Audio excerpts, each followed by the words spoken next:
তবে কি নিজেদের পরাজয় ঢাকতেই ইরানের সামরিক সক্ষমতা নিয়ে মিথ্যা তথ্য ছড়িয়েছিল মার্কিন যুক্তরাষ্ট্র?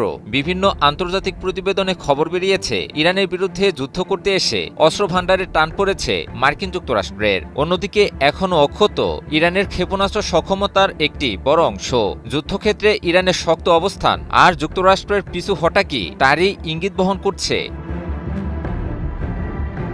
ইরান ও যুক্তরাষ্ট্রের চলমান সংঘাত নিয়ে সিআইএ ও মার্কিন গোয়েন্দা সংস্থাগুলোর এক গোপন তথ্যের ভিত্তিতে মার্কিন প্রভাবশালী গণমাধ্যম নিউ ইয়র্ক টাইমসের প্রকাশিত এক প্রতিবেদন নিয়ে চাঞ্চল্য তৈরি হয়েছে। প্রতিবেদনে দাবি করা হয়, যুক্তরাষ্ট্রের দীর্ঘমেয়াদী হামলা ও অবরোধ সত্ত্বেও ইরানের ৭০% ক্ষেপণাস্ত্র মজুদ এখনও পুরোপুরি অক্ষত, যা ইরানের ক্ষেপণাস্ত্র সক্ষমতা নিয়ে করা মার্কিন প্রেসিডেন্ট ডোনাল্ড ট্রাম্পের বক্তব্যের সম্পূর্ণ উল্টো।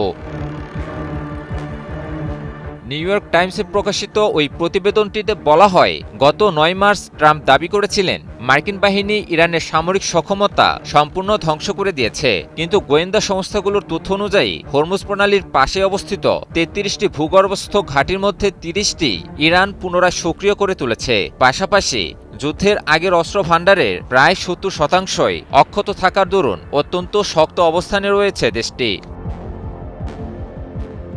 ইরানের এই সামরিক শক্তি পুনরুদ্ধারের ফলে মার্কিন যুদ্ধজাহাজ ও তেলের ট্যাঙ্কারগুলো এখন চরম ঝুঁকির মুখে পড়ে গেছে। আর এ কারণেই মার্কিন গোয়েন্দা সংস্থা ট্রাম্প প্রশাসনকে ইরানে যে কোনো ধরনের সামরিক অভিযানের ব্যাপারে সতর্ক করে দিয়েছে। অন্যদিকে যুক্তরাষ্ট্র নিজেই তার অস্ত্রের মজুদ নিয়ে তীব্র সংকটে পড়েছে। ফলে একদিকে ইরানের পুনরায় সামরিক সক্ষমতা বৃদ্ধি পাওয়া আর অন্যদিকে নিজেদের অস্ত্রের মজুতে টান যুক্তরাষ্ট্রের জন্য চরম হুমকি তৈরি করেছে। সাম্প্রতিক ইরান যুদ্ধে যুক্তরাষ্ট্র প্রায় ১১০০টি স্টিলথ ক্রুজ ক্ষেপণাস্ত্র এবং ১,০০০-এরও বেশি টমাহক ক্ষেপণাস্ত্র ব্যবহার করেছে, যা তাদের বার্ষিক সংগ্রহের চেয়ে কয়েক গুণ বেশি। এছাড়া ১৩০০-এর বেশি প্যাট্রিয়ট ইন্টারসেপ্টর ব্যবহারের ফলে মার্কিন আকাশ প্রতিরক্ষা ব্যবস্থাও চাপের মুখে পড়ে গেছে। আর এটি মার্কিন কর্মকর্তাদের কপালে চিন্তার ভাঁজ ফেলে দিয়েছে।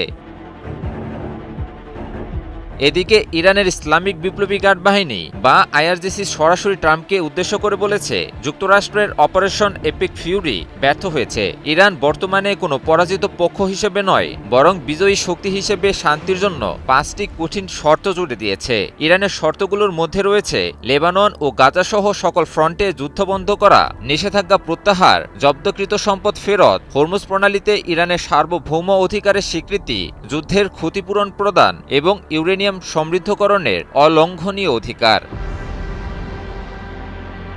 আমি ভরসা রাখি হিরন স্মার্ট ওয়াটার পিউরিফায়ারে। বিশেষজ্ঞরা বলছেন, ট্রাম্প প্রশাসন ইরানের এই শর্তগুলোকে প্রত্যাখ্যান করলেও ওয়াশিংটন বর্তমানে এক কৌশলগত অচলাবস্থায় রয়েছে। একদিকে ইরানের পুনরায় শক্তিশালী হয়ে ওঠা, অন্যদিকে যুক্তরাষ্ট্রের অস্ত্রের মজুতে টান, সব মিলিয়ে এক অস্থির বেড়াজালে আবদ্ধ হয়ে গিয়েছে মার্কিন যুক্তরাষ্ট্র। ইমন আলী, নিউজ 24।